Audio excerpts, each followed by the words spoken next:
McCoy said. Unlike in an art gallery, they get up close and personal to see and touch the art. They get to experience firsthand how artists transform the same cookie cutter concept into their own unique creative vision. Hearts depict everything from an ear of corn, meadowlarks, and wildflowers to sandhill cranes at sunset, a chocolate-covered strawberry, a baseball and a bat, and of course, Husker football. There's even a Picasso-like design of a whiskery kitten pouncing on a mouse. As sculptures gained sponsors who contributed $3,000 per design, the hearts were produced and delivered to Nebraska artists to begin their work. The artist used acrylic paints and applied an auto body clear coat to give the product a hard shell, high gloss protective finish. The pieces will remain on their outdoor corners and plazas for viewing the rest of September. Most are north of downtown on the University of Nebraska-Lincoln campus, in the Haymarket, and around the Capitol. Others are on UNL's East Campus. The hearts will be moved October 2nd to the baseball stadium concourse at Haymarket Park, where they will be available for public viewing October 5th. Many of the artists plan to attend, Shay McCoy said. The auction is October 6th. Bidding begins at $1,500 for each sculpture. The public is welcome to attend both the viewing and the auction. There is no admission charge and parking is free. Vendors will sell food and drinks. Auction proceeds will be split among the artists and the two sponsoring Lincoln-based nonprofit organizations, Lead Up, which prepares young people for college, career, and life, and the Sadie Dog Fund, which works statewide with veterans and dog owners. Nebraska 150 Celebration, the organization assembling statehood anniversary events, named Nebraska by Heart a sesquicentennial legacy project. Shay McCoy had hoped to place 93 hearts, representing one per county, around Lincoln, but fundraising fell 4 short. 89 was plenty, she said. Student interest in immigration law grows. The growing uncertainty faced by immigrants, both for those in the U.S. legally and those who are not, has created a secondary effect at the University of Nebraska-Lincoln's College of Law. Interest in immigration law is on the rise since President Donald Trump took office January and immediately signed an order banning travel from 7 predominantly Muslim countries into the U.S. It's what I would call the Trump bump, said Kevin Reuser, a clinical professor who oversees Nebraska law's legal clinics. UNL law students have used grants from the U.S. Department of Education to work with immigrants since President Ronald Reagan signed the Immigration Reform and Control Act of 1986, legalizing those who entered the U.S. illegally before 1982. The immigration clinic broke from UNL's civil clinic in 1998, separating students who provide advice on a wide range of issues that go before civil courts from a pair of students taking a deep dive into a complex immigration system each year. Reuser said while a few students with interest in the immigration clinic each year, the transition of power to a new president who ran a campaign critical of immigration helped spike interest in the program. We've had 14 second-year students express interest in the immigration clinic next year, he said. The class in their second year now has a lot of first and second generation immigrants, many from Spanish-speaking cultures, and they are all very interested in it. While the political environment may have generated new interest in the immigration clinic, the 3 students currently serving in the clinic say their job is to cut through the rhetoric to help their clients. Bellevue police will soon obtain a demilitarized vehicle for rescues. The department has basically been looking for some time for a vehicle that offers ballistic protection, able to rescue citizens and officers, and also be available for national disasters, floods, snowstorms, etc. Bellevue Police Captain Tom Dargy said at the August 28th Bellevue City Council meeting. The mine-resistant armored protective vehicle, known as an MRAP, should fit that bill. It's designed to provide ballistic protection and can drive through up to 3 feet of water. The 37,850-pound military vehicle is 21 feet long and 10 feet high. The department is receiving the vehicle through the U.S. Department of Defense's 1033 program, which allows federal and state law enforcement agencies to acquire surplus military property. The Douglas and Lancaster County Sheriff's offices have also received vehicles through the program. Through the federal program, police departments pay only for associated expenses, not the property itself. Buying the vehicle outright would have cost more than $500,000, but instead it will cost the city at most $12,000. That cost will be covered by the department's vehicle maintenance budget. The vehicle will be repainted and labeled as a police rescue vehicle. Councilman Jim Modry said the armored vehicle will be put to good use. I normally don't like the idea of militarizing police forces, but in this instance, the intended use for the vehicle as a rescue vehicle, I think, is appropriate.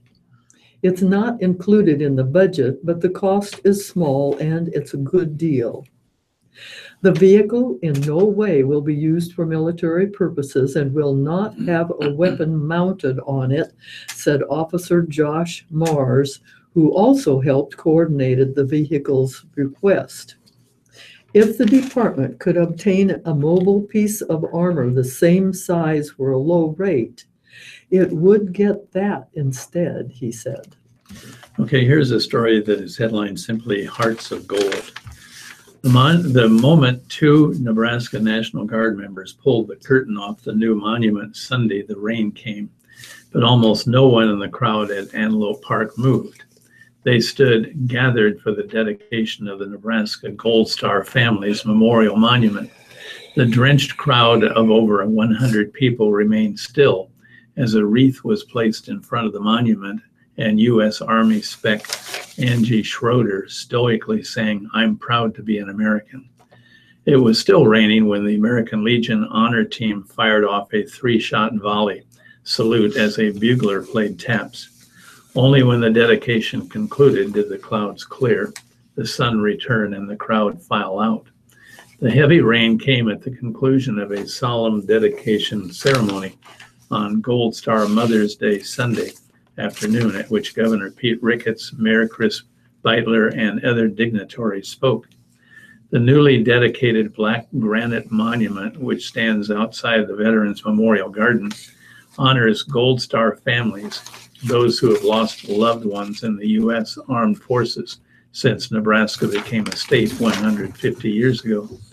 Pat Marasick, whose son Corey Marasick died in 2004 while serving in Iraq, said the monument will forever be a reminder of the sacrifice of Nebraska families, Nebraska families have made after losing a loved one in war.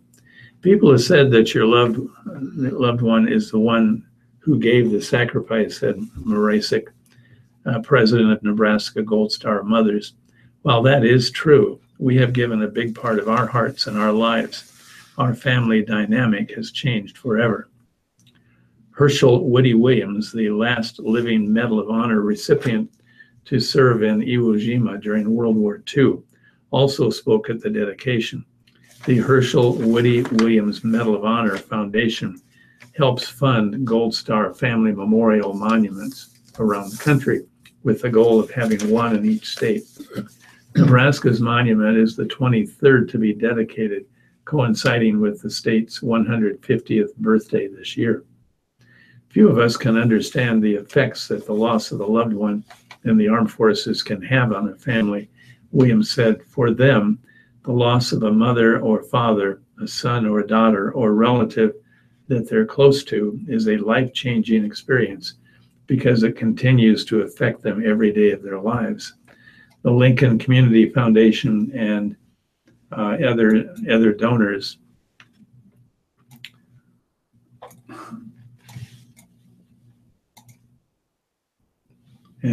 donors also provided funding. The monument is split into 3 stones featuring a cutout silhouette of a saluting serviceman.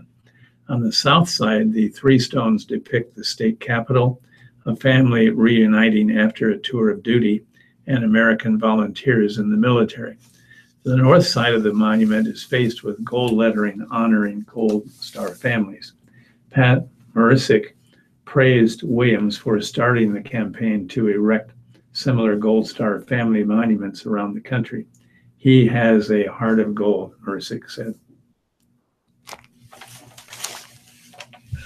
Taxpayers filed 70 protests after Douglas County notified thousands of Northeast Omaha property owners that they would have to pay a little extra in 2016 property taxes. The county had sent out notices in August to the owners of about 15,000 houses, apartment buildings, and vacant lots in Northeast Omaha. The notices told the taxpayers to expect a bill later this year for an additional 2016 tax payment. The bills will range from $2 for the owners of the cheapest vacant lots to about $700 for some of the highest priced houses and apartment buildings. But a large majority of people will be billed less than $100. Either most of the affected taxpayers agree with their valuation and don't mind paying the extra taxes, or they didn't notice. Only 41 taxpayers who own a combined 70 properties used their opportunity to protest their valuation. Referees, real estate appraisers hired by the county board, are recommending that the board decrease the valuations on 29 of the properties and make no changes to the remaining 41. The county board is scheduled to decide on the protested valuations Tuesday. Taxpayers who filed protests and disagree with the county board's decision can appeal to the Nebraska Tax Equalization and Review Commission.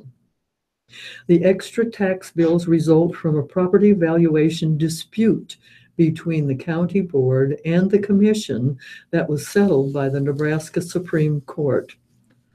The commission had ruled in 2016 that the Douglas County Assessor's Office had missed the mark on numerous residential property valuations for the county, saying they were too far off from market value.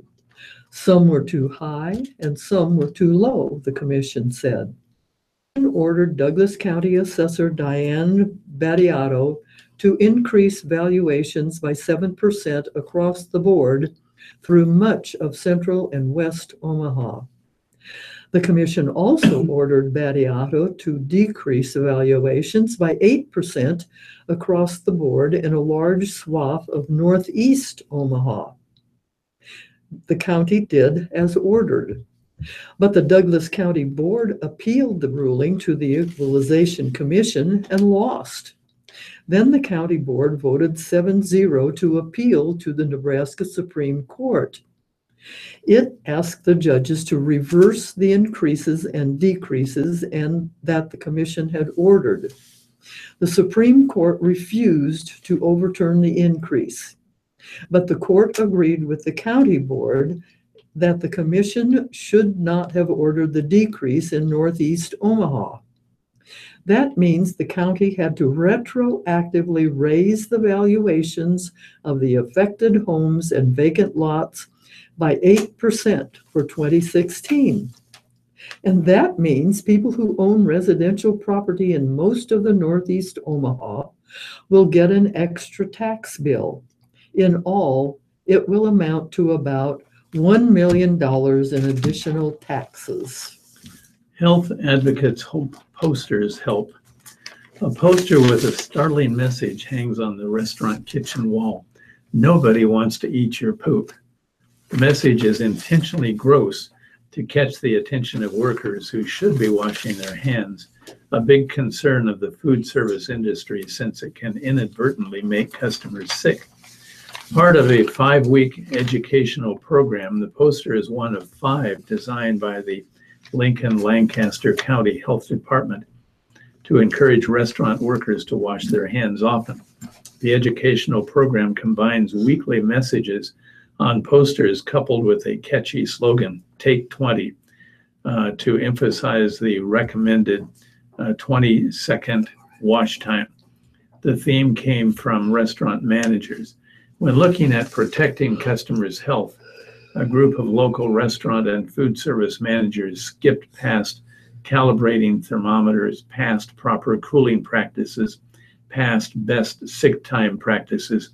They pointed to hand washing as an important health concern that deserves a little extra educational effort, said Ben Davey, food safety consultant with the local health department.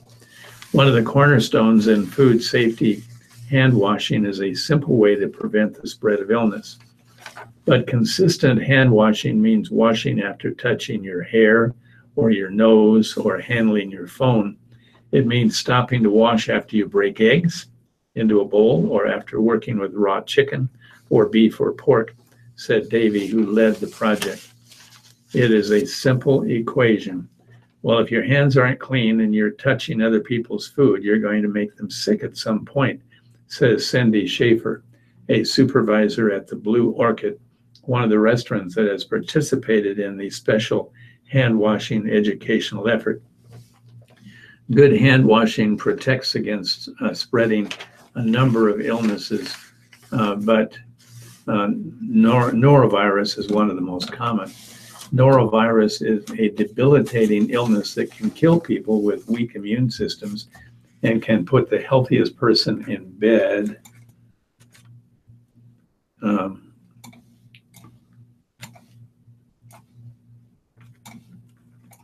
for several days, is particularly contagious.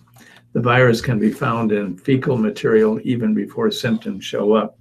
A person with norovirus or just getting over the disease can be shedding trillions of tiny viruses, and it takes just 1 to 10 of those viruses to make someone sick.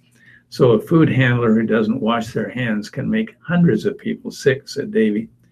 And if you've ever had norovirus, you'd understand what the big deal is, said Renee Reif, senior environmental health educator with the department.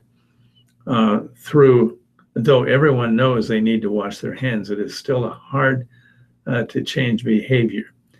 He knew the educational program would need something more than the ubiquitous poster everyone sees in restaurant restrooms. They dreamed up the catchy phrase, Take 20. We wanted that as a verbal cue. Employees don't like to tell each other to wash hands, so Take 20 reduces the potential blowback, Davey said. Managers also wanted posters, so Davey and consultant Epic Lab developed really specific posters with a punch, 5 of them each on a different topic, to be hung in the kitchen, 1 per week, and used for discussion and training. From Sloan, Iowa, the Winnebago tribe is hoping to reclaim land in Iowa that was once part of its reservation in northeast Nebraska, but local hunters are concerned they might lose access. The Sioux City Journal reports that the 1,643 acres of land is owned by the federal government and attracts hundreds of hunters each year. Tribal officials say they would keep the land as hunting ground and habitat for wildlife. We're going to use it for the same purposes that it's been used for, and that's wildlife management, said Isaac Smith, tribal councilman. These hunters that are worried about it, they don't have anything to worry about. But Bill Smith, president of the Missouri Valley Waterfowlers Association, which supports restoration and management of waterfowl resources, said he's concerned about future access.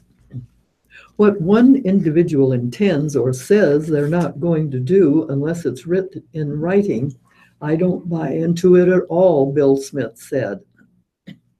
The land, which is near the tribe's Winnebago Casino, was part of the Winnebago Indian Reservation when it was created in 1865. But the eastern border of the reservation was the Missouri River, which changed course over the years. The U.S. Army Corps of Engineers condemned part of the tribe's land on both sides of the river in 1970s.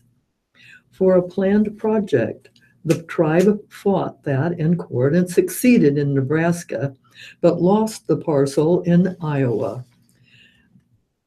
Woodbury County Board Chairman Matthew Ung said the county hasn't taken a position on the matter because it is still learning about it. The issue will be discussed Tuesday at the board's regular meeting. Okay, it is time for us to start with the obituaries today. And I'm reading the obituaries from the Lincoln Journal-Star.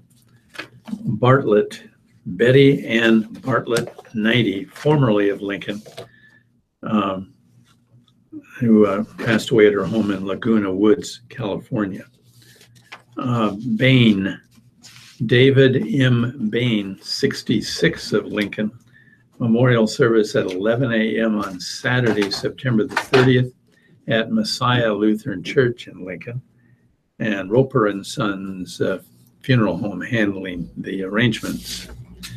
Buskirk, Guilford L. Buskirk of Lincoln. Visitation 5 to 7 p.m. on Monday, September the 25th, and funeral service at 10 a.m. on Tuesday, September 26th, all at Lincoln Memorial Funeral Home. Carlton, Marilyn I. Carlton, died September 22nd of 2017. That's the only information available now. Carpenter, Val Jean R. Carpenter of Bellevue, 85 years of age. Erickson, Grace G. Erickson, let's see. Memorial service visitation from 5 to 7 p.m. on Wednesday, September 27th at John A. Gentleman Mortuaries, Pacific Street Chapel. Memorials to Lutheran Family Services, John A. Gentleman Mortuaries handling the arrangements. Hamann or Hayman, Hamann, Donna Ray Hayman, 87 of Lincoln. Let's see, funeral service will be at 11 a.m. today, September 25th, at St. Luke United Methodist Church. And memorials are to go to the church, and Buceras Mason Love Funeral Home handling the arrangements. Holt. Virginia Lorraine Cloyd Holt, age 95. Celebration of life will be at 2 p.m. on Monday, September 25th, at O'Brien Stratman Redinger Funeral Chapel in Kearney. Burial will be at the Kearney Cemetery prior to the funeral service. Virginia's wish was that memorials will be directed to Jim and Terry Wilson of the In Faith American Mission in Kearney, Nebraska. And again, the O'Brien Stratman Redinger Funeral Chapel handling the arrangements. Hurd, Marcia Lynn Holmquist Hurd, 65 years of age. A memorial service will be held at 11 a.m. on Friday, September 29th at Lincoln Memorial. Elva Janik, age 81, of Walton. Celebration of life, 10:30 a.m. today, Monday, September 25th, at Aldersgate UMC. Let's see, Aldersgate. In lieu of flowers, memorials to Aldersgate United Methodist Church, to Bryan College of Health Sciences or Bennett Legion Auxiliary, and Butheras Macer and Love Funeral Home handling the arrangements. Johnson, Helen Johnson, 102 years of age, of Nebraska City. Celebration of life at 10:30 a.m. on Wednesday at Peterson Memorial Chapel in Nebraska City. And memorials are to go to the Bethel United Church. Kepford, Steve Kepford of Lincoln. Graveside service will be at 3 p.m. on Tuesday, tomorrow, at Fairview Cemetery, 84th and Adams in Lincoln. And memorials are to go to Nebraska Heart Institute, Butheras Macer and Love Funeral Home handling the arrangements. Lowe, Vicki S. Lowe of Rulo, 66 years of age. Novacek, Helen Agatha Novacek, 96 of Lincoln. Let's see. Mass of Christian burial will be at 10:30 a.m. on Tuesday at St. John the Apostle Catholic Church. And Roper and Sons handling the arrangements. Novak, Norma Gail Thomas Novak, 77 years of age. Let's see. Chandler, Arizona, formerly of Lincoln. Memorial service at 10:30 a.m. on Tuesday, September 26th at St. Patrick's Catholic Church in Lincoln. The family asks that those who wish to honor Norma's memory please consider a donation to St. Patrick's Catholic Church. Oberl, Richard Oberl, Falls City, 67 years of age. Helen, Victor Vic Helen, 65 of Dwight. Massive Christian burial at 10 a.m. on Tuesday at the church, and that church is the Assumption Catholic Church of Dwight. And Zabka Funeral Home of Dwight handling the arrangements. Verbka, Roland J. Verbka of Valparaiso, 75 years of age. Saltzman, Teresa L. Saltzman, 59 years of age. Schott, Franklin Leroy Schott of Nelson, 99 years of age. Memorial services will be held at 11 a.m. on Monday, September the 25th at Community United Church of Christ in Nelson. Memorials may be given to the family, and arrangements by Williams Funeral Home of Superior. Let's see, Termont, Roland Raleigh Dale Termont, 68 years of age, of Lincoln. Private family memorial service to be held at a later date. And in lieu of flowers, give a donation to the charity of your choice. And Lincoln Alternative Funeral handling the arrangements. And the last obituary announcement is Wesley, Raymond E. Wesley. Burial will be at 10:30 a.m. on Monday, September 25th at St. John the Apostle Catholic Church. Memorial suggested to the Capitol Animal Shelter and Butheras Macer and Love Funeral Home handling arrangements. And in the Omaha World Herald, Bernady, Agnes T. Bernady, 93, the Corisco Larkin Staskowitz Funeral Home in charge. Conway, James M. Conway, 67, in lieu of flowers, memorials to Duchesne Academy of the Sacred Heart or St. Margaret Mary Catholic Church. The Bel Air Chapel of Heapy Hoffman Dvorak Cutler in charge. Cota, Merton Dale Cota Sr., 75, a veteran. Memorials will be directed by the family. Bel Air Chapel of Heapy Hoffman Dvorak Cutler in charge. Kaziz, CZYZ, Corinne M. Connie Kaziz, 88. Memorials to the Josie Harper Hospice House. The Bel Air Chapel of Fifi Hoff and Dvorak Cutler in charge. Erickson, Grace G. Erickson, 90, of Axtell, Nebraska. Memorials to Lutheran Family Services.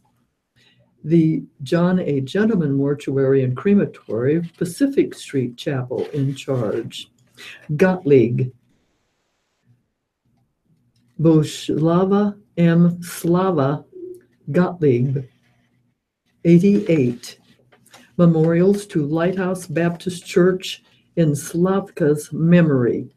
The Korisko Larkin Staskowitz Funeral Home in charge. Hubbard, Jeanette A. Hubbard, 87. A complete notice will come later from the Bel Air Chapel of Fifi Hoffman Dvorak Cutler. Hubenka, Alice J. Hubenka, 87. In lieu of flowers, memorials to a charity of your choice. The Korisko Larkin Staskowitz Funeral Home in charge. Johnson, Zelma D. Johnson, 98. Memorials to Alzheimer's Association. The Bel Air Chapel of Fifi Hoffman Dvorak Cutler in charge. Lodholtz, Stephen J. Lodholtz, 59, a veteran. The Korisko Larkin Staskowitz Funeral Home in charge. Loring, Ann C. Loring, 61, the Forest Lawn Funeral Home at the 7909 Mormon Bridge Road in Omaha in charge. Lowry, Francis Lowry, 69, the Thomas Funeral Home in charge. Markoff, Sandra Moat Markoff, 78. Memorials to St. Andrew Episcopal Church or St. Jude Children's Research Hospital. The Bel Air Chapel of Fifi Hoffman Dvorak Cutler in charge. Molnar, Donna Lee Medlin Molnar, 89. The Korisko Larkin Staskowitz Funeral Home in charge. Patow Schenholz, Shirley Patow Schenholz, 94. The West Lawn Hillcrest Funeral Home in charge. Ream, Tamara Ream, 48, of Elkhorn, Nebraska. In lieu of flowers, memorials to Tamara's Sons College Fund. The Reichmuth Funeral Home in charge. Rogers, William D. Rogers, 86, a veteran. Memorials are suggested to the American Cancer Society. The Bel Air Chapel of Fifi Hoffman Dvorak Cutler in charge. Springer, Mary Sue Springer, 57. Memorials to Jack Odell for the benefit of Cyrus's Education Fund. The Arbor Cremation Society in charge. Vaca, Edith Vaca of Papillion, Nebraska, 100. The Korisko Larkin Staskowitz Funeral Home in charge. Van Boskirk, Faye Irene Van Boskirk, 99. The Bel Air Chapel of Fifi Hoffman Dvorak Cutler in charge. And the last notice is Zuka, Carol J. Zuka, 79. A complete notice will come later from the Korisko Larkin Staskowitz Funeral Home. Listeners' memorials to the Radio Talking Book Network are tax deductible and will go a long way in keeping Radio Talking Book on the air. Please keep Radio Talking Book in mind when memorials are listed as donor's choice or your favorite charity. Donations should be sent to Radio Talking Book Network, 7101 Newport Avenue, Suite 205, Omaha, Nebraska, 68152. Thank you for being a Radio Talking Book Network listener and supporter. We've reached the halfway point in our reading today. We're going to take a short break. We'll be back with editorials, today's living, business, and sports. And thank you very much, Mike Garrity and Laura Beth Barr, for reading the first hour of today's Omaha World Herald and the Lincoln Journal-Star. We will be back, as Mike said, after a little break. And the first thing get a little phlegm in our throats, both of us. The senior home delivery meal menus for today. Here with the home delivery menu for today is Jane Nielsen. Greetings. This is Jane with Radio Talking Book Service with your Meals on Wheels menu for Monday, September 25th. Meatballs with stroganoff gravy, brown rice, Oregon blend vegetables, pumpernickel bread with margarine, strawberry applesauce, and 1% milk.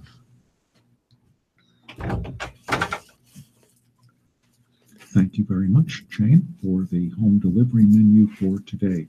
You can hear the home delivery menu by listening at this time each and every weekday to the Radio Talking Book Network. Now here is Jane once again with a public service announcement.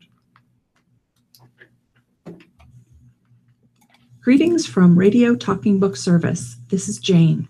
I'm here today to share with you a public service announcement for the Bellevue Senior Center. They are presenting a community-wide lasagna dinner fundraiser. It is Friday, October 13th from 4:30 until 8 p.m. Food will be served from 5 to 7 p.m. Raffle drawings will be at 6:30 p.m. and there is a cash bar. The lasagna dinner fundraiser for the Bellevue Senior Center will be held at the Bellevue Firefighters Hall at 2108 Franklin Street in Bellevue, Nebraska. Tickets in advance are $10 for adults and $5 for children under 12. Tickets purchased at the door will be $12 for adults and $5 for children under 12. Tickets are available for purchase at the Bellevue Senior Center, and all proceeds will help the success and continued operation of the Bellevue Senior Center.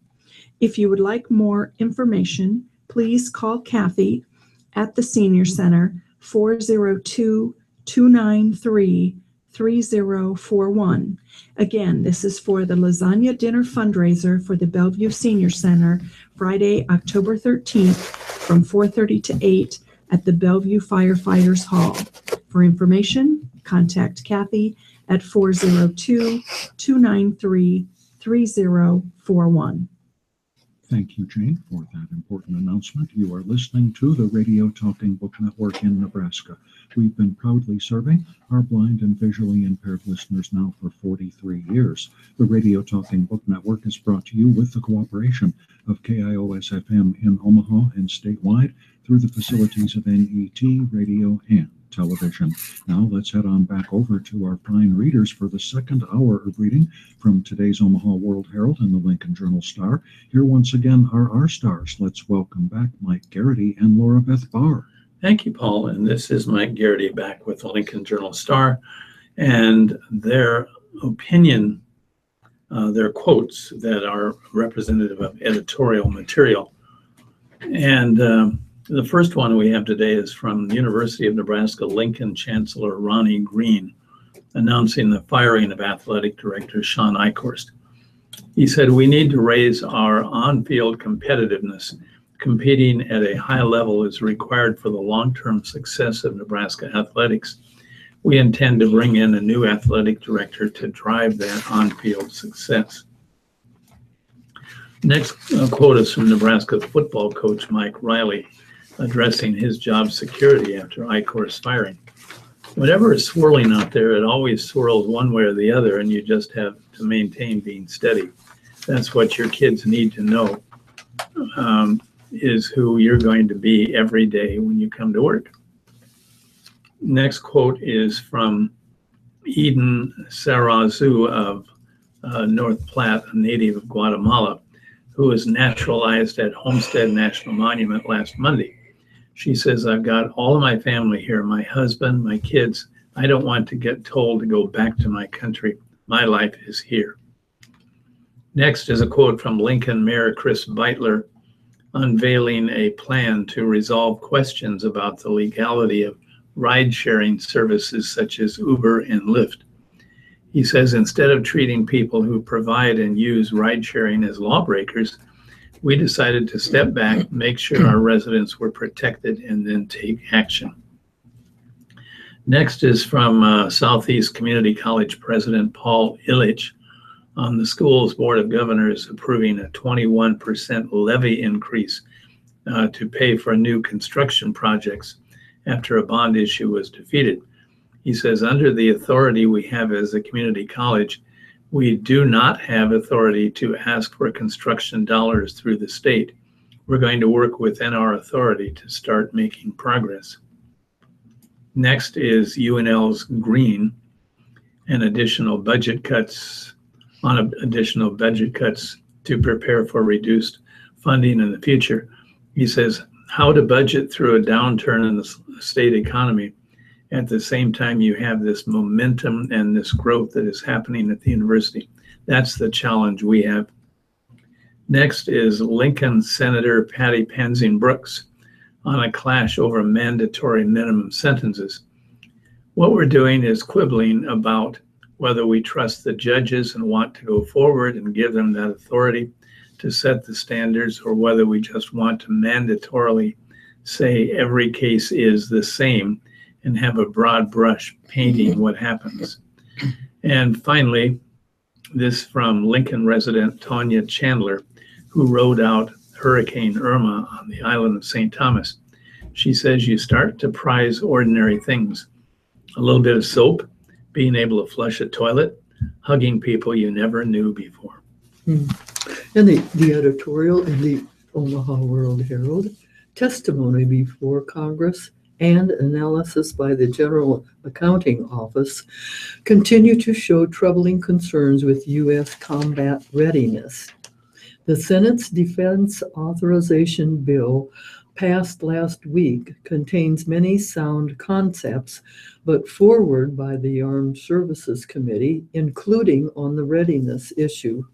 But those positive efforts will be undercut if House and Senate negotiators fail to agree on an overall federal budget by December 15. Without such an agreement and adequate funding, lawmakers would once again punt by passing short-term continuing resolutions. That slipshod approach fails to give the Pentagon the budgetary support and flexibility it needs to adequately address readiness challenges, as the services are forced to shift money from modernization and training accounts in order to fund current missions.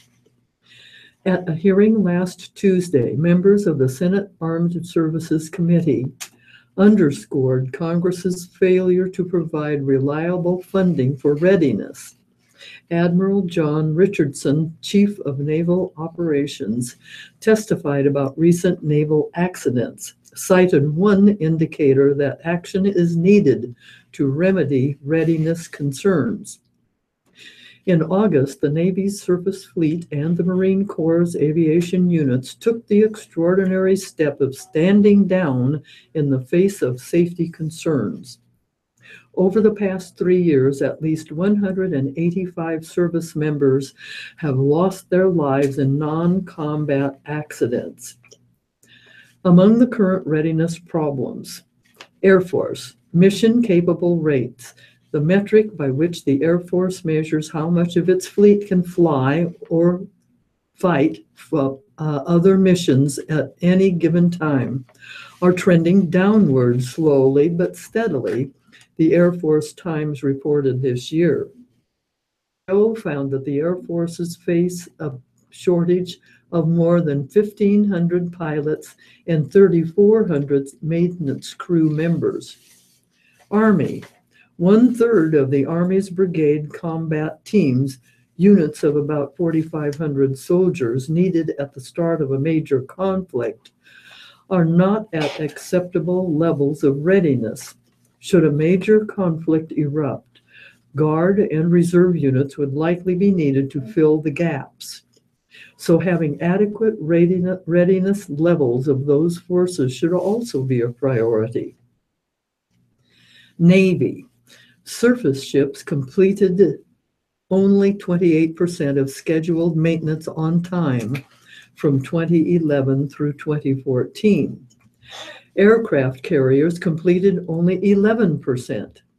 That general pattern continued into 2016, the GAO says. Marine Corps. Its aviation units are beset by acute readiness problems, the GAO reports. In a check this year, about 80% of those units lack the minimum number of aircraft ready for training and are short of warplanes needed for combat. Both houses of Congress have devoted increased attention to the readiness issue. But without agreement on an overall budget, the Pentagon's readiness efforts will be undercut. In the past, Congress sometimes has passed workaround spending exceptions that allow individual service branches to move funds from one budget category to another or exceed certain spending limitations. At a minimum, that's what's needed now. The best course is agreement on an overall budget by the December 15th deadline. Congress mustn't let its own budget failures stand in the way of enabling our military to address this worrisome problem, undercutting our national security.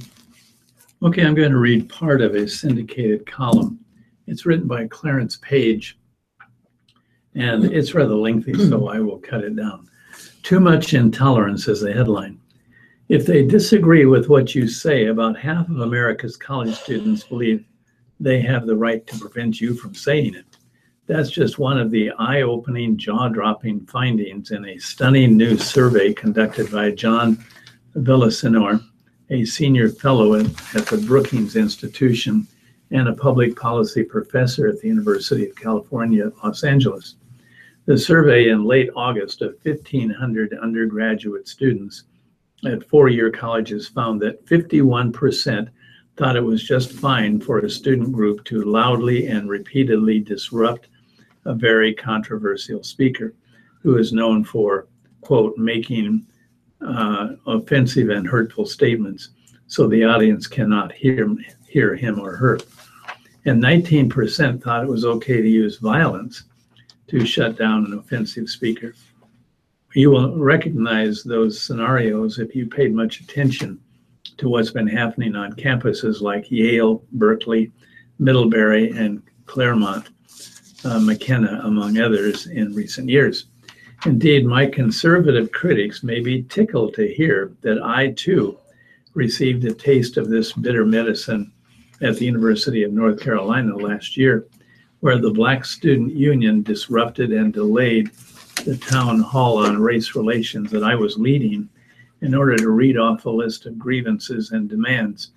I was only annoyed that after reading their demands, they ignored my invitation to stick around and talk about their issues. Their leaders were more interested in holding a press conference outside. Too bad. After all that the civil rights movement sacrificed to enable African Americans to get a good education, it brings out my inner grouch to see today's youngsters waste such opportunities. But there's more. The survey reveals that 40% of students said the First Amendment doesn't protect hate speech. That's wrong, children. The First Amendment is grounded in the idea that audiences should have the right to decide what speech is acceptable or not. The best response to hate speech, or any other objectionable speech, the old saying goes, is more speech. There's more to this, but that's enough. It's been more than 30 years since the U.S. tax code saw any reform. There is an opportunity for Congress to do that now. We hope they do, and in a way that is fair to all taxpayers. The 1986 Tax Reform Act simplified the tax code, creating two brackets, 15% and 28%, while eliminating many deductions. Over the past 30 years, the number of tax brackets has grown from 2 to 7. Umpteen credits and deductions increased the tax code from approximately 26,000 pages in 1984 to more than 74,000 pages today. The fairest and most effective tax system is one with low rates across a broad base. And given the current state of the economy as well as the political environment, we believe the best tax reform is one that is revenue neutral, as opposed to one designed to starve government or raise a ton of new revenue.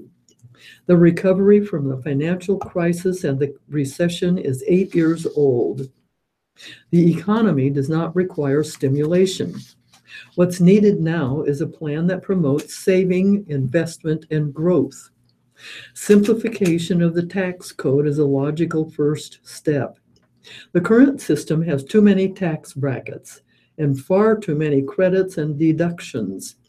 Eliminating many of the credits and deductions would allow for doing away with some of the 7 current tax brackets, reducing them to 3 and lowering marginal rates. President Barack Obama's bipartisan deficit commissions favored this approach. We understand this approach will come with short-term pain as some people in interest lose credits and deductions. But the change comes with a long-term gain in the form of lower marginal rates. That benefits people as they become more upwardly mobile. In addition to individual tax reform, we also support corporate tax reform. The United States has one of the highest corporate statutory income tax rates in the industrialized world at 38.91%, the federal rate plus an average of the corporate rates levied by states. The current rate drives companies overseas, reducing revenue the government collects despite the higher rate that is levied on those left behind.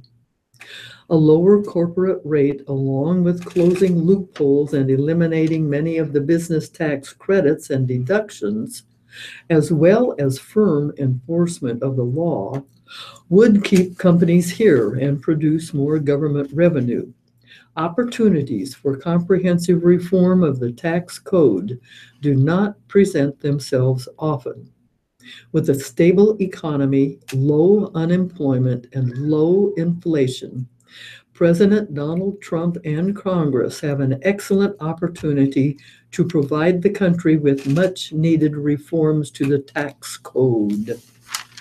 Okay, I have no more opinion material. Do you? Oh, I've got a couple of little letters. Okay. One from Janet Hilker of Waterloo. In looking at the current situation with the head football coach and the fired athletic director, the University of Nebraska might want to take a look at the way in which it writes contracts for the athletic department employees.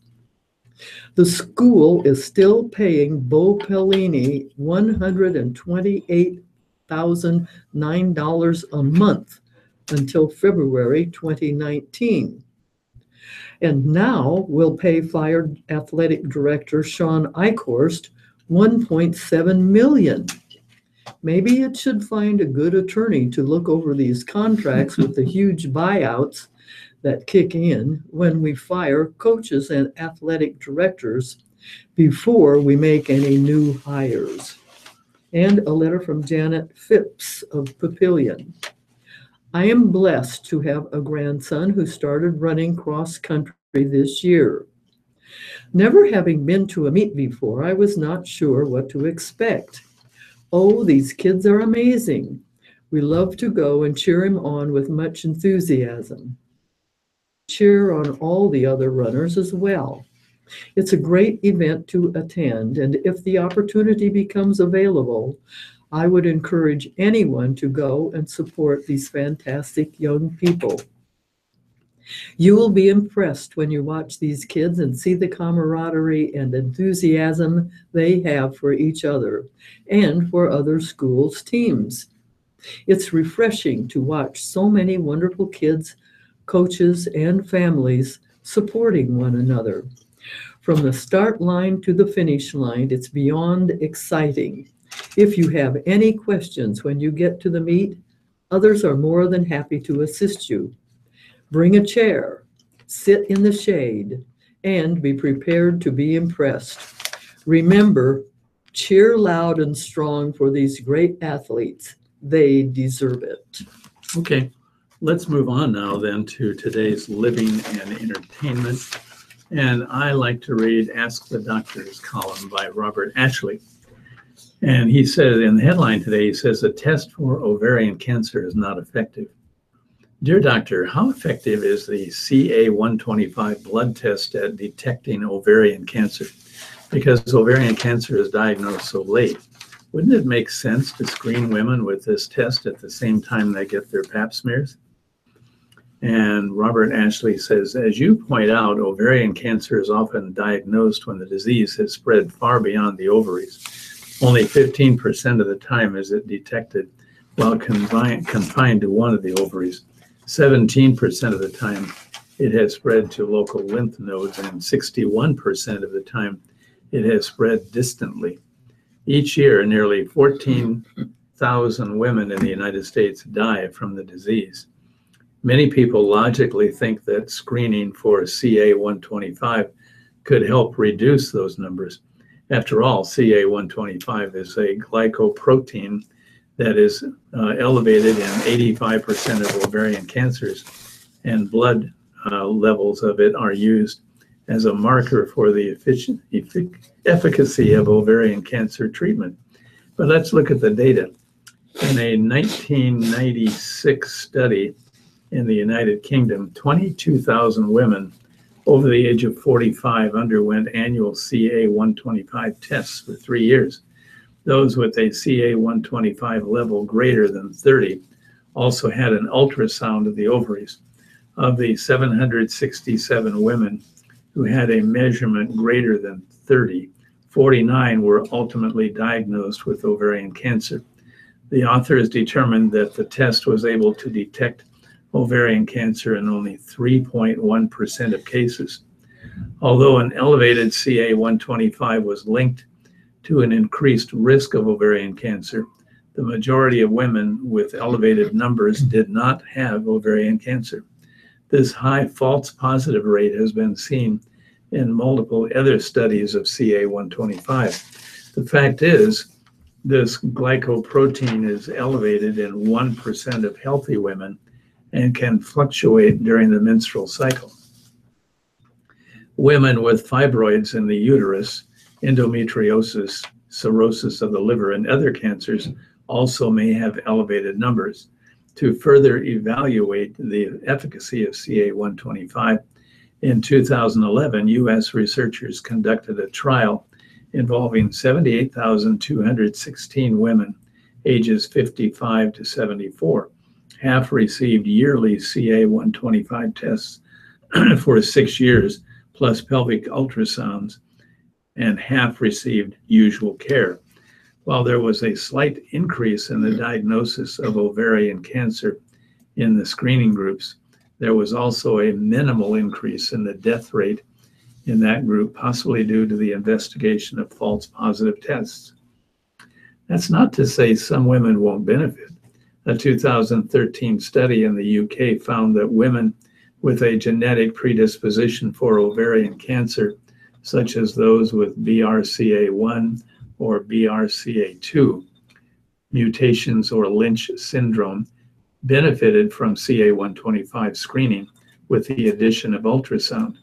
Those who were not vigilant with the screening were more often diagnosed with later stage ovarian cancer. The take-home message from these studies: unless you're at high risk of ovarian cancer or have a family history of the disease, there doesn't appear to be any benefit in a CA-125 test. I wish that were not the case. And then there's a special note here, note to readers. A recent column on myasthenia gravis should have said not that symptoms would improve, but that symptoms can stabilize over the course of time and subside in some people. My thanks to those readers who clarified this important point.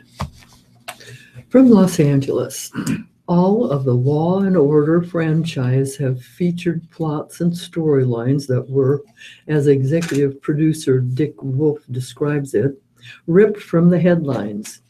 The stories have been fiction, but they were inspired by true events.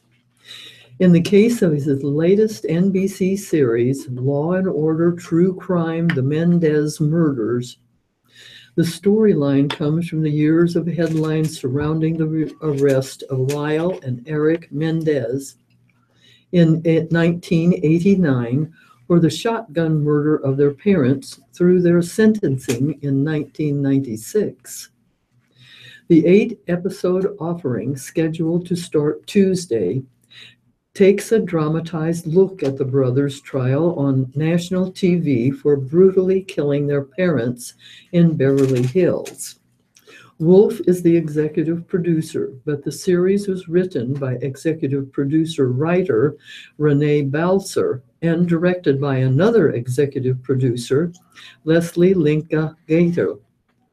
The research revealed things that none of us knew. And that's one of the things that I think is most impactful about the 8 hours. I don't care what attitude you go in with. Your mind is going to receive information that I think will change a lot of people's attitudes. It's absolutely horrible, but when you see the information, I think people are going to realize, well, yeah, they did it, but it wasn't first-degree murder with no possibility of parole. They probably should have been out 8 or 10 years ago because they should have been convicted of first-degree manslaughter, which is a different punishment than first-degree murder. The research showed the writer and director that this was a very dysfunctional family. It also showed, he said, that there was a large degree of implicit political collusion between the judge and the district attorney's office in the second trial to assure a conviction, a factor the series highlights. 4-time Emmy Award winner Edie Falco plays defense attorney Leslie Abramson, who argued that the murders were the result of years of parental abuse. The task of playing the brothers fell to a couple of relatively unknown actors. Fresno State University graduate Miles Gaston Villanueva portrays older brother Lyle, while New York native Gus Halper takes on the role of Eric.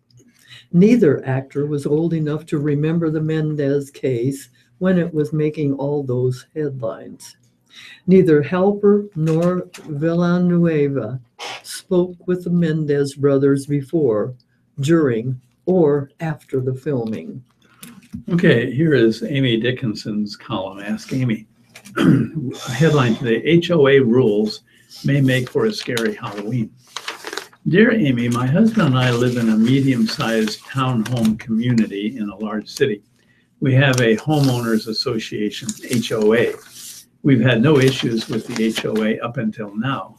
The president of the HOA recently sent an email to all owners saying that any Halloween decorations that included representations of the occult or supernatural, that is, skeletons, witches, vampires, monsters, and even jack-o'-lanterns, were unacceptable and would result in a fine.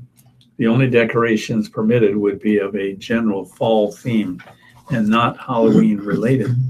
My husband, as a lifelong fan of Halloween, absolutely flipped out.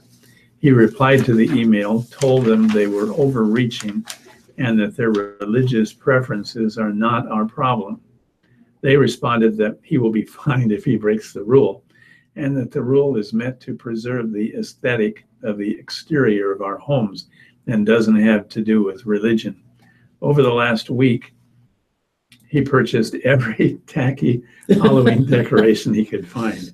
He is intent on making a point, and the potential of a fight with the HOA is stressing me out. I agree that this is an overreach on the HOA's part, but I don't think it's worth fighting over. Do I continue to allow his protest or do I push back? Sure. And Amy Dickinson says, Dear Unsure, do you have the power over your spouse to allow or deter a protest? If you possess this influence, please bottle it and send me a dose.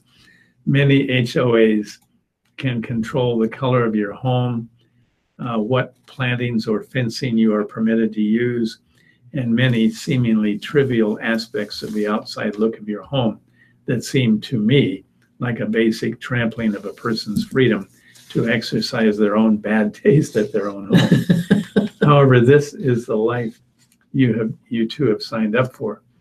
I happen to agree with your husband. If he asked me how to launch this protest, I would advise him to dive into any holes created by vague directives. So unless the HOA specifically disallowed zombie Meg Ryan, I'd go with that. Also, for many people, jack-o'-lanterns and carved pumpkins and gourds are harvest/fall themed. He should enlist whatever neighbors agree with him to join this protest and also campaign for a position on the HOA board. He should pay the dues on time, keep written records of his correspondence about this, and make a series of choices regarding how far he's willing to take it. If you don't like your husband doing this, you can differentiate from him publicly by saying, he has the right to his own point of view. I don't happen to agree, but I don't control him. If he's dragging you into a nasty and public fight that will have a serious impact on your own social or home life, and certainly if he becomes obnoxious toward your neighbors, then you should insist that he dial it down. Otherwise, like many spouses who disagree, you should quietly stick to your own knitting and sit this one out. Next, dear Amy, I don't like most photos of myself, and I prefer people not post a picture of me on social media. I think I look fine in person, but I'm not photogenic. This morning, I deactivated my Facebook account because, once again, there I was faced with a photo of myself. Even if I choose settings that don't allow this, my spouse and I have some mutual friends, so if he likes the photo, then I will see it. My husband thinks I overreacted by closing my account. He wants me to see a therapist. I think he's the one overreacting. What do you think? Do I need to see a therapist? Signed, Photophobic. Dear Photophobic, deactivating your Facebook account should be seen as a sign of mental health, not the opposite. This is not a cry for help on your part, but a perfectly legitimate choice.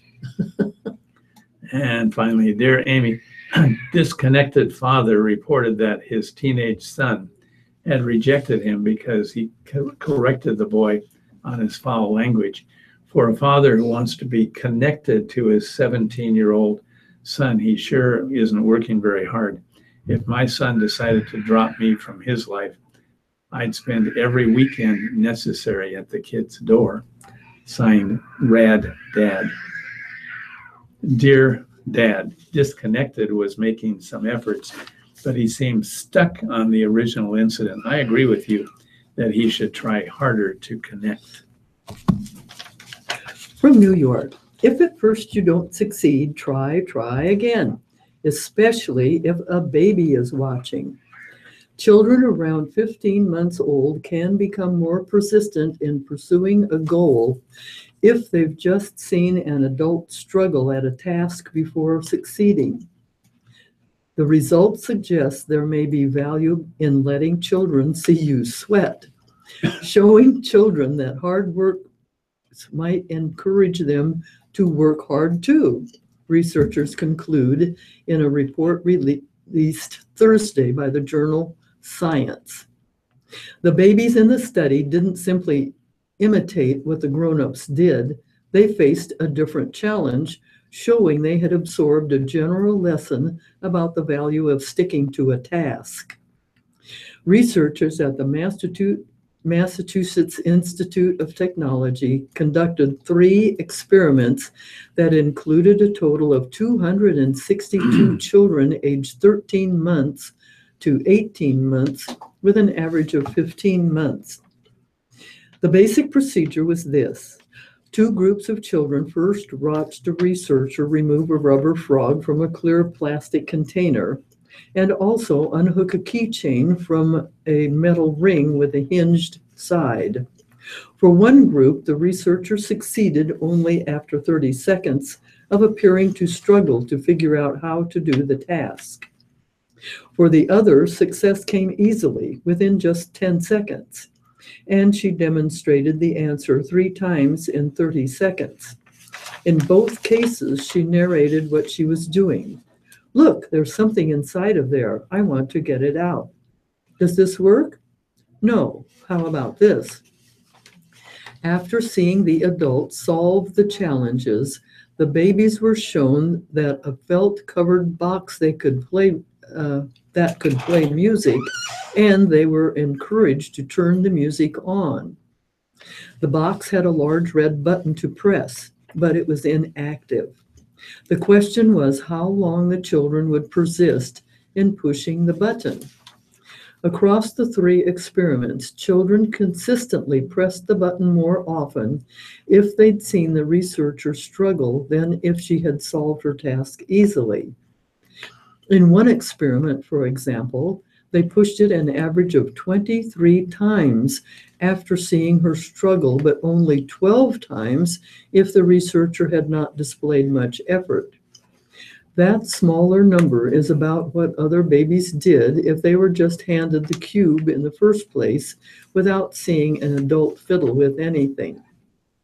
The effect was much stronger if the researcher had actively engaged the child while doing her own tasks by making eye contact, using the child's name, and adopting the high-pitched, exaggerated melody style of speech that adults typically use to hold a child's attention.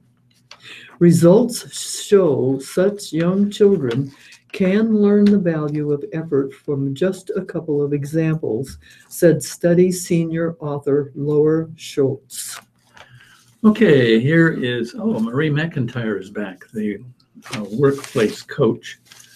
And let's read a couple of her responses. First question she deals with, I recently got a new boss who is difficult and obnoxious. In my 8 years with this company, Carol is the worst supervisor I've had.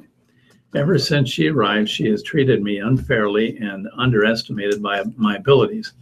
After working with Carol for 2 weeks, I complained to Human Resources. At that time, I was going through a lot of not really thinking straight. Unfortunately, I found that Carol had already described her problems with me to the HR manager. Having made a fool of myself with HR, I'm not sure what to do next. This situation with Carol just adds stress to my already stressful life. How should I deal with this?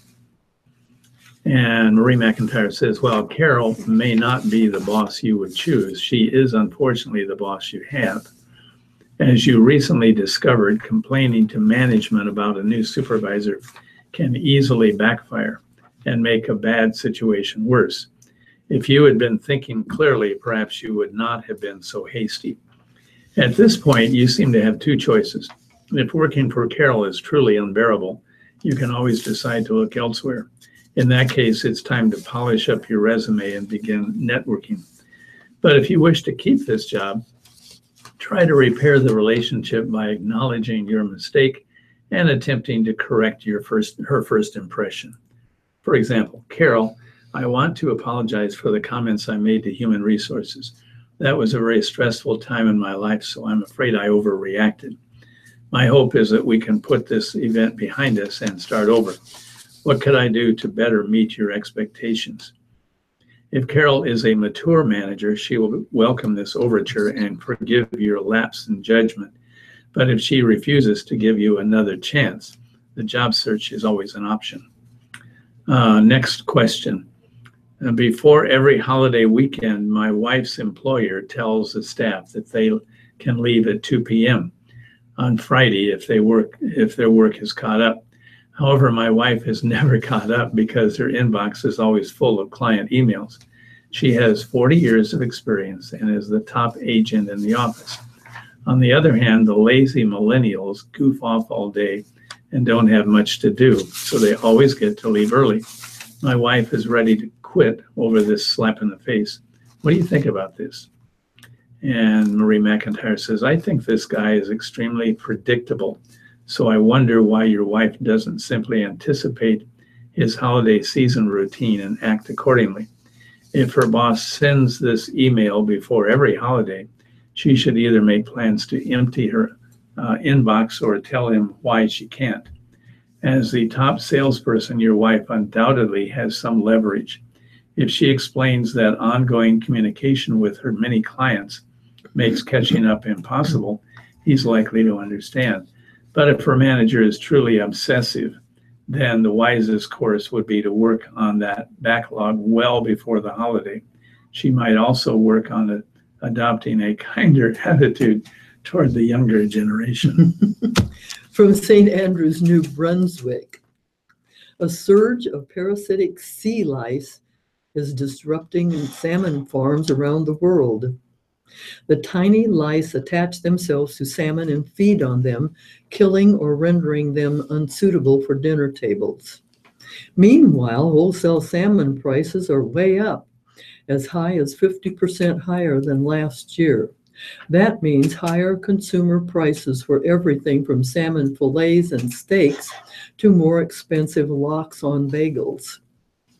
The lice are tiny crustaceans that have infested salmon farms in the U.S., Canada, Scotland, Norway, and Chile, major suppliers of the heart-healthy fish. Scientists and fish farmers are working on new ways to control the pests, which Fish Farmer magazine said last year cost the global aquaculture industry about $1 billion annually.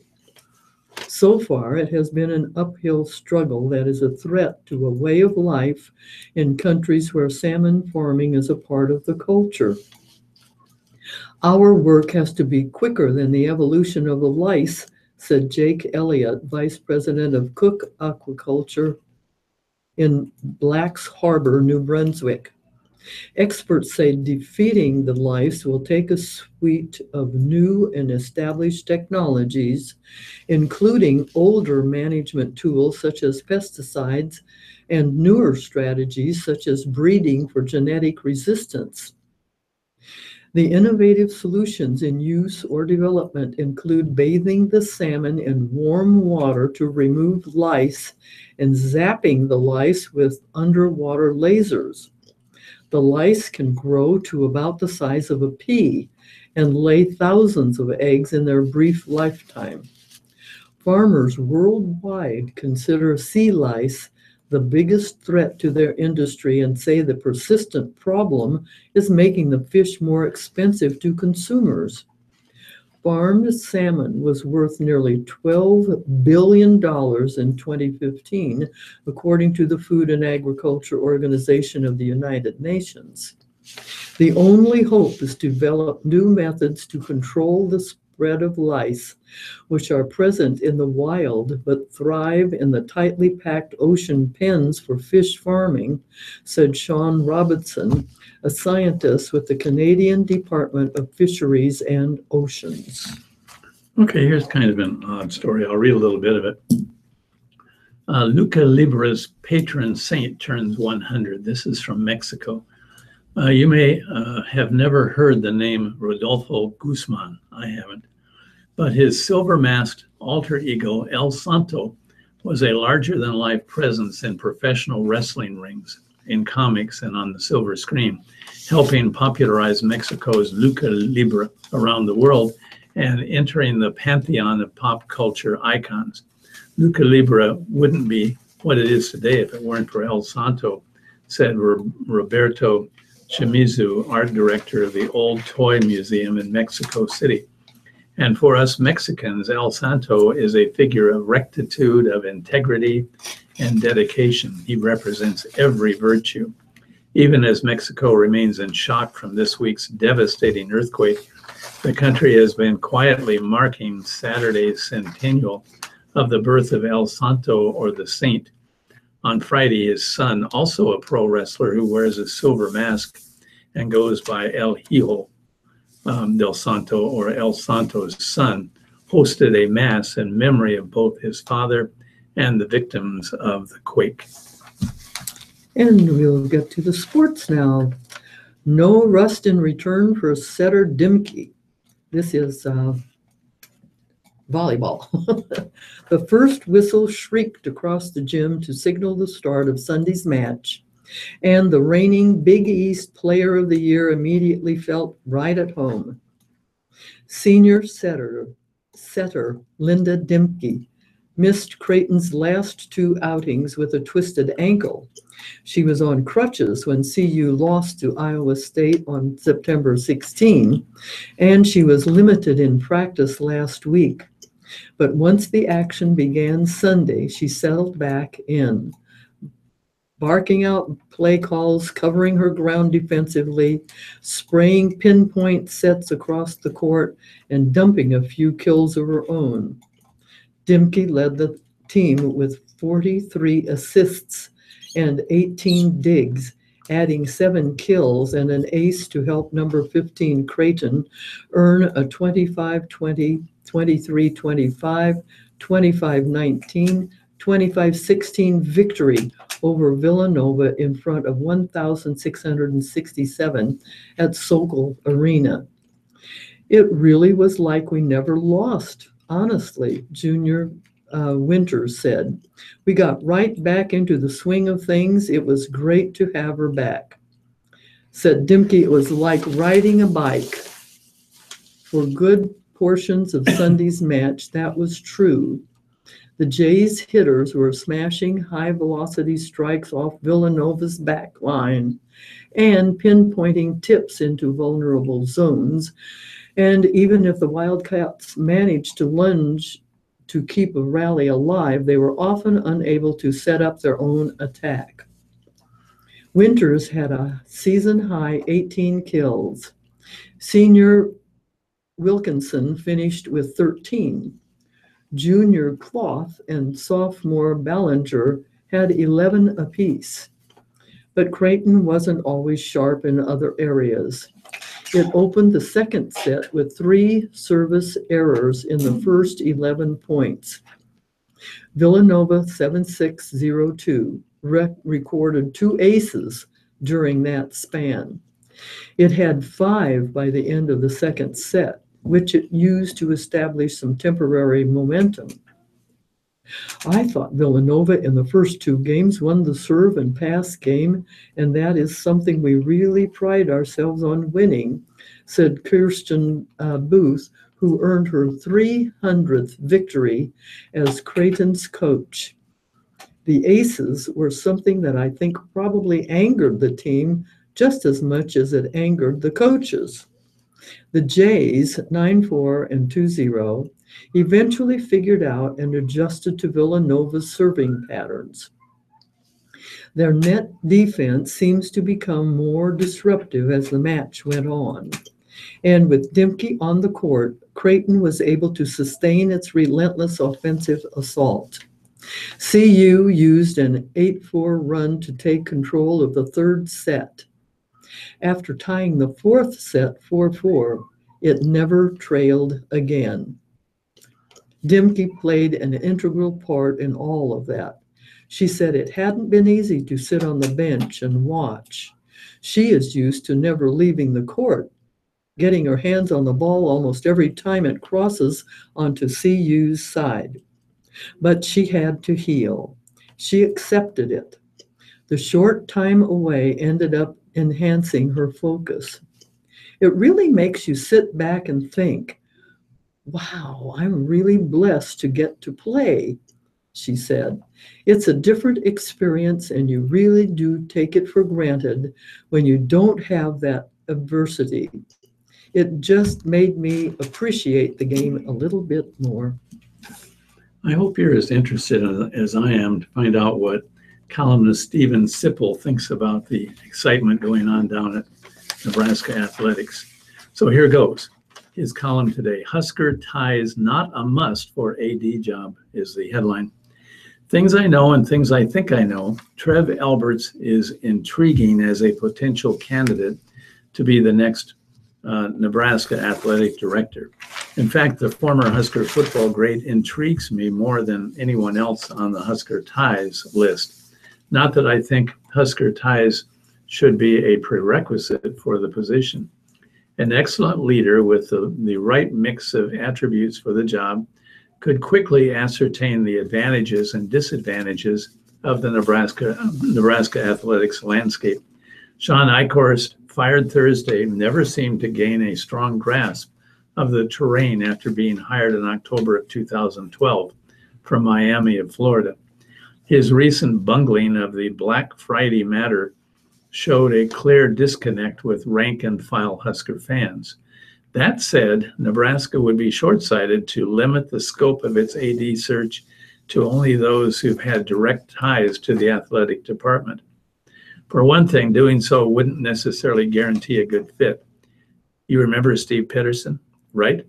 A North Platte native and University of Nebraska graduate, Peterson was fired as Nebraska's athletic director in October of 2007 amid concerns about his management style and direction of the athletic program.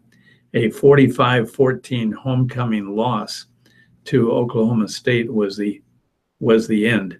In fact, then Chancellor, going to another page, then Chancellor Harvey Perlman set the wheels in motion for Peterson's ouster before that game was complete, sources told me at the time. Of course, Peterson's hire was initially met with considerable fanfare, as he was highly regarded by many, guilty, so he says, for his Midwest values. Prevailing wisdom was he understood the culture and would fit perfectly. Turns out he was an awful fit, even though his first job in college athletics was as an NU sports information assistant. He later became NU's recruiting coordinator from 1982 to 86 before returning to the school for a stint 1994 and 96 as an associate athletic director. None of that made him a great leader. So now when Nebraska Chancellor Ronnie Green and President Hank Bounds ponder candidates to replace Eichhorst, here's hoping they learn from NU's past mistakes. For instance, Eichhorst was a policy-driven leader who tended to be aloof. Fostering trust and loyalty throughout the department was a shortcoming. Peterson was a disaster in that regard. That can't happen again. Credit Eichhorst for apparently having the best interests of his student athletes in mind.